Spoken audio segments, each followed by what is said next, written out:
ఇంత క్యూట్గా అడిగితే ఏ తల్లైనా చేయకుంటుంటుందా చెప్పండి. షాప్కి అయితే వెళ్ళి చికెన్ తీసుకొచ్చి చికెన్ అయితే మంచిగా నీట్గా కడిగేసి అందులో పసుపు, ఉప్పు, కారం, అల్లం వెల్లుల్లి పేస్ట్, కొంచెం ఆయిల్ వేసి మంచిగా మ్యారినేట్ చేసుకున్నాను. మ్యారినేట్ చేసిన చికెన్ అయితే 10 నిమిషాలు పక్కకు పెట్టేసుకున్నాను. తర్వాత ఉల్లిపాయ, పచ్చిమిర్చి, మెంతి కూర, కొత్తిమీర అయితే కట్ చేసి పక్కకు పెట్టుకున్నాను. తర్వాత స్టవ్ మీద ఒక పెద్ద మూకుడైతే పెట్టేసుకున్నాను. చికెన్ ఫ్రై లాగా చేద్దామా, సూప్ లాగా చేద్దామా అని ఆలోచించుకుంటూ ఫస్ట్ అయితే ఆయిల్ వేసాను. ఆయిల్ వేడెక్కిన తర్వాత అందులో అయితే కొంచెం జీలకర్ర, మెంతి కూర వేసాను. మెంతి కూర మంచిగా ఆయిల్లో ఫ్రై అయిన తర్వాత ఉల్లిపాయ, పచ్చిమిర్చి కూడా వేసేసుకొని మంచిగా కలిపేసుకున్నాను. ఆల్రెడీ చికెన్ మ్యారినేట్ చేసినప్పుడైతే నేను అల్లం వెల్లుల్లి పేస్ట్ వేసుకున్నాను. పోపులో అయితే కొంచెమే వేసుకుంటున్నాను, ఎందుకంటే అల్లం వెల్లుల్లి పేస్ట్ స్మెల్ ఎక్కువ వస్తుందని. చూడండి, ఇప్పుడైతే ఉల్లిపాయ, పచ్చిమిర్చి మంచిగా వేగిపోయిన తర్వాత అందులో కొంచెం పసుపు అయితే వేసుకొని మంచిగా మిక్స్ చేసుకున్నాను.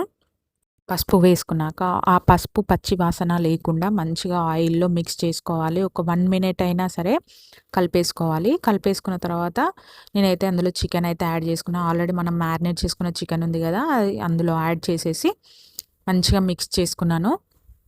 చికెన్ని మంచిగా కలుపుకున్న తర్వాత కాసేపు అయితే మూత పెట్టేసుకున్నాను. చూడండి, చికెన్లో ఉన్న వాటర్ అంతా బయటకు వచ్చేసింది. చికెన్ కూడా మంచిగా ఉడుకుతుంది.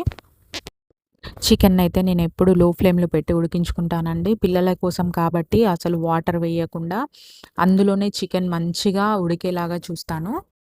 చికెన్ అయితే ఉడికిపోయింది. అందులో నేనైతే కొంచెం మసాలా యాడ్ చేస్తున్నాను, చికెన్ మసాలా. తర్వాత కొత్తిమీర వేసేసి దింపేసుకున్నాను. అంతే, సింపుల్ చికెన్ కర్రీ. మా పిల్లలైతే అసలు చికెన్ ఫ్రై అయినా కానీ, చికెన్ సూప్ చేసినా అసలు తినరు. ఇలా దగ్గరికి వండితేనే తింటారు. చూడండి, మా వాడైతే ఎంత ఇష్టంగా తిన్నాడో అసలు. వాడికి చికెన్ అయినా, ఎగ్ ఫ్రై అయినా, మటన్ అయినా, నాన్ వెజ్ కర్రీస్ అంటే చాలా ఇష్టం. నా వేలికి దెబ్బ తగిలిందని చెప్పి నా కొడుకే తిన్నాడు. చూడండి, పాపం నాకే బాధ అనిపించింది. లాస్ట్లో మా పాప డైలాగ్ అయితే హైలైట్. మమ్మీ కూర చేస్తే